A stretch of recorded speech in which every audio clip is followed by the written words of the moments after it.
Monique. I'm Jade. I'm Joy. The Planck telescope is located on the second Lagrange point, in which the Lagrange point is the point that the resultant force on the very light object exerted by the Sun and the Earth resulted with the same period of the Earth, so that it can stay behind of the Sun in the whole year to avoid excess EM radiation from the Sun to provide a full sky coverage in 1 year. And here's the diagram of electromagnetic radiations. The Planck telescope can detect the wavelengths in the range of 0.3 to 11.1, and it can absorb 3 different wavelengths, such as the radio, microwave, and infrared. And the majority of the absorption is microwave. So this is the design diagram of focal plane on the mirror. It collects the light, focus it until it reaches the detector. The most important thing in the Planck telescope is 2 parts, the SVM and the PPLM, surface module and Planck payload module. They all consist of very important instruments to cool down the telescope because the CMBR is under a very low temperature, which is above absolute zero. And the SVM also contains some critical instruments such as the bolometer and amplifier technology for the data analyzation.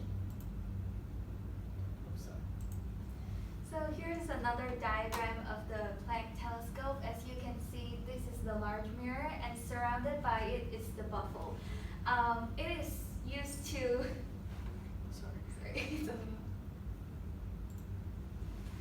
It is used to block unnecessary light reflection from the moon or other planets. And also due to the reason of the CMB, it's actually much dimmer than the Earth, and therefore it requires a lot of reflective surface to maximize the stray light interference. So this is the diagram of the 2 mirrors of the Planck telescope. It collects the radiation emitted from the CMB, was strikes onto the reflectors, and the reflected radiations are collected and focused onto the focal plane of the HFI and the LFI. So the CMBR is first translated into the temperature reading for the MAP project, and it is worked by the SVM. And on the Earth, there is our US Planck team equipped with the Franklin supercomputer, which is one of the world's fastest computer for data analysis. And this is the picture of the Franklin supercomputer. It is used for fast analysis for enormous data collection. And there are 3 different software to assist the supercomputer to work more fluently. So what is CMBR? It is the cosmic microwave background radiation, in which it is the position of the photons when they escape from a plasma, when the plasma becomes cooler and with less density during the recombination. So because the photons, the position of the photon didn't change a lot across the years regards to the universe. So when we take the picture of it, we can learn about the history of the universe. So the mission of Planck telescope is create a map of small changes in CMBR so that the history of the universe could be investigated. So here is a research, and that is the photo of all sky map of CMB. It is completed and released in 2013.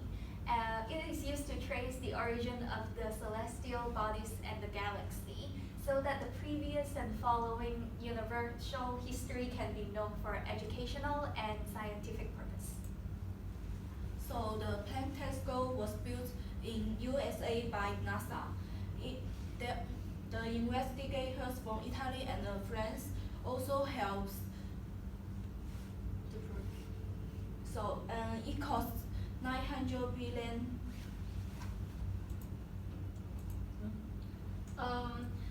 The CMBR map becomes one of the education parts in physics, and although it is always judged that it only provides the CMBR project, which provides a very limited information, but this is significant on the study of CMB, and also it further assured the doubts on the inflation theory. So in conclusion, Planck telescope with the special design and also selected location to detect the microwave radiation. It provides the first all-sky map of CMB for scientists to investigate the history of the universe. So therefore, it constructed a crucial milestone to astronomical and cosmic physics, which worth the cost for it. And this is the references. Okay, this is the end of our presentation. Thank you.